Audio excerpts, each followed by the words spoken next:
దిగులు పడమాకు. హేళన చేస్తున్నారా? దిగులు పడమాకు. బాధిస్తున్నారా? దిగులు పడమాకు. నీకు సహాయం చేయడానికి దేవుడు ఎప్పుడు నీతోనే ఉన్నాడు.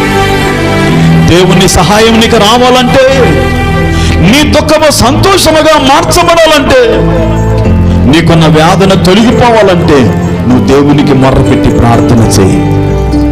నువ్వు చేసే ప్రార్థనే నీ గొప్ప సహాయం తీసుకొస్తుంది. నువ్వు చేసే ప్రార్థనే నిన్ను విజయ పదములు నడిపిస్తూ ఉంది. నీ ప్రార్థనే నీకు కలిగిన అవమానాన్ని ఘనతగా మార్చగలుగుతుంది. బలంగా ప్రార్థన చేయి దేవునికి. దేవుడు చేయలేనటువంటి కార్యాలు ఏమీ లేవు భూమి మీద. మోషేను చూసి నేర్చుకున్నాడు యెహోషువ. ఎంత ప్రార్థన చేశాడో. ఈరోజు నీవు కూడా అలాంటి ప్రార్థన చేయగలిగితే దేవుని పక్షాన ఉంటాడు. దేవుని బిడ్డ, దిగులు పడమాకు.